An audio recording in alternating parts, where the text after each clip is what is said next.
Shri Asaduddin Owaisi. Madam thank you so much. Madam मैं यहाँ बैठकर सुन रहा था, हमारे शिवसेना के नेता ने इस बहस का आगाज किया, बहुत छाती मार कर बोले हैं कि हम कामयाब हो गए।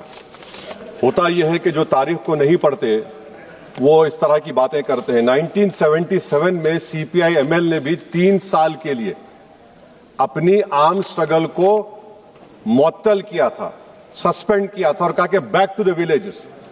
और वापस जब आए उन्होंने कहा कि भारत में फ्यूडलिज्म है, न्यू कॉलोनियलिज्म है, और उन्होंने हथियार उठा लिया।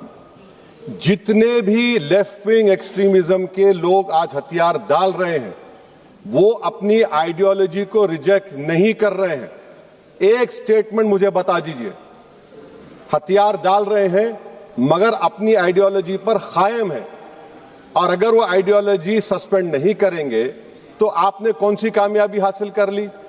1970 में चारू मजुमदार ने कहा था कि 70s will be a decade, उसके 7 साल के बाद वो जेल में मर गए। फिर 2004 में पीपुल्स वॉल ग्रुप एमसीसी मिला दिया गया, सीपीआई माओइस्ट बन गया, और उन्होंने कहा कि 2050 तक हम न्यू डेमोक्रेसी रिवॉल्यूशन लाएंगे। बताने का मकसद यह है मैडम कि आइडियोलॉजी पे आज भी वो लोग कायम है। मैं 55 दिन हैदराबाद की उस वक्त की मुशीराबाद जेल में था, किसी का मेहमान था, एक कमरे में मुझे रखा गया। मैं 20 दिन पटेल सुधाकर रेड्डी से बात करता था, और पटेल सुधाकर रेड्डी कौन है? जो नक्सलाइट्स को जानते हैं। 98 में वो मुझसे पूछता था कि गैट के बारे में तुम्हारी राय क्या है। हम अम्बुड्समार्ट बोलते हैं। अम्बुड्समार्ट का मतलब क्या है हिंदी में? इनकॉम्प्रिहेंसिबल प्लेटो। अम्बुड्समार्ट एक गोंड के लिए मार्ट का मतलब साल और पेड़ है। 10,000 स्क्वायर किलोमीटर का एरिया है। नक्सलाइट खत्म हो गए, लेफ्ट विंग एक्सट्रीम खत्म हो गया। अब क्या हो गया कि ना माओइस्ट है ना गवर्नेंस है, कोई नहीं है वहां पर। क्या होगा बताइए आप मैडम। और एक चीज मैं आपको बताना चाह रहा हूं कि ये 70% मिलिट्री विक्ट्री है, और जो चीजें जो उनको ड्राइव करती थी, और ये सरकार समझ नहीं रही है, इस देश में सबसे बड़ा पॉपुलेशन नौजवानों का है। बांग्लादेश और नेपाल पुकार कर कह रहा है कि इनकलाब गवर्नमेंट को बदलने के लिए नहीं लाया गया था, बल्कि गवर्नेंस को इंप्रूव करने के लिए लाया गया था।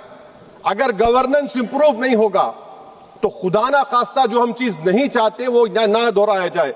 और एक एक्रोनिम है madam, IFTTT, if this then what. Civil administration कहां है हमारा? Relief rehabilitation. मुझे अफसोस है कि तेलंगाना की बात ही नहीं की तेलंगाना के एमपीज। आज तेलंगाना के रिलीफ रिहैबिलिटेशन को MHA एक्सेप्ट करता है, और वो क्या कहता है कि Andhra Pradesh Telangana surrendered Maoist relief and rehabilitation policy 2025। Madam आप बिलीव कर सकते हैं कि ट्रेवर असॉल्ट राइफल इजरायली मिला, 1 मिनट में 30 से 70 लोगों को मार सकते। कहां से आया ये ट्रेवर असॉल्ट राइफल? और सरेंडर्ड ये मेरा मानना है कि टैक्टिकल रिट्रीट है, ये कोई हमेशा के लिए नहीं है। टैक्टिकल रिट्रीट है जो 77 में किया था। और मैं मैडम प्लीज 1-2 मिनट दीजिए। और मैं बताना चाह रहा हूं मैडम, AP ओडिशा बॉर्डर को हम कहते हैं कट ऑफ एरिया। आयरॉनिकल है, कट ऑफ एरिया बोलते हैं उसको। मिनरल वेल्थ से क्या ट्राइबल को फायदा होगा? 5th शेड्यूल और बेटर गवर्नेंस से फायदा होगा। अगर नहीं होगा तो पैसा और FRA से फायदा होगा, नहीं होगा तो फिर ट्राइबल रविवार हथियार उठा लेंगे। ये आप सोच कर चलिए। और आखिर में मैडम मैं गवर्नमेंट से पूछना चाह रहा हूं कि right wing extremism will lead to extreme left-wing extremism.